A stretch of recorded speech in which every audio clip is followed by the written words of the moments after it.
Good morning. I look at the audience and I am old. And when I was your age, the computer I worked on most was an IBM 1620. It had 10,000 decimal characters of memory, and you critically were dependent on punch cards because you had to run most things through and do intermediate storage and cache onto punch cards. And then we went on to the mainframe age.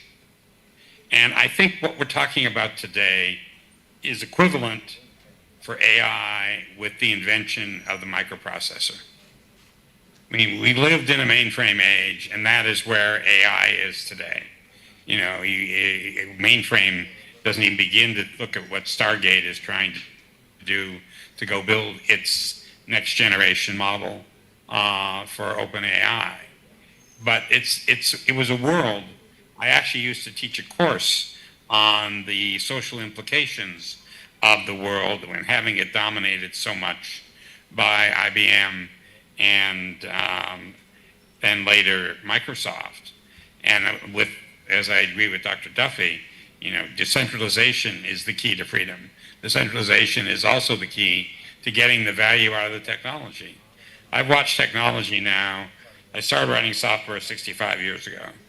And so I've watched this over, you know, almost 7 decades. And technology always finds its own level. But it's the ingenuity of people figuring out how to apply it to their day-to-day life problems that is what's going to make it valuable and where it goes. Yes, there are going to be some great things that are done, discovering new drugs perhaps, that AI will enable that we haven't been able to do before. But what's key and what really changed the computer revolution was 2 things. One, it was the invention of the internet. I actually built the first global IP network at Sun before there was the internet. And then the other thing is the distribution of computing. And as I said earlier, I think what's happening here today is the equivalent of the invention of the microprocessor. And it is the microprocessor which in the end enabled Sun Microsystems. Without the microprocessor, we never could have done what we did there. And then as those microprocessors got more powerful, we did more and more and more and more. And AI is going to do the same thing. Am I afraid of it? Yes. I mean, technology, you always have a 2-edged sword. It always does things that are good, but people can also use it to do bad. And it has impacts on our society, one of which reason I wrote a book on that.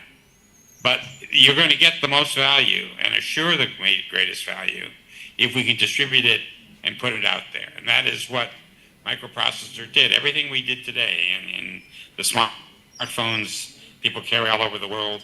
I mean, we have services with billions of users all talking to microprocessors. And it's going to be the same thing.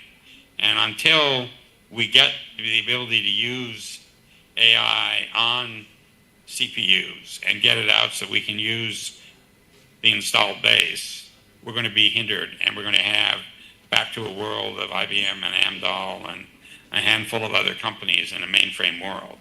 And I think that's ending today. I think what you're seeing is this ability to broadly distribute the inference and things so that we can have and use AI everywhere in our lives, everywhere in our economies, everywhere in our societies. So I've been thrilled. I've been working with Zero Labs now for 3 years, and I think, you know, what they've done here and bring to market is profound, and we're going to see its impact for years ahead. Thank you very much.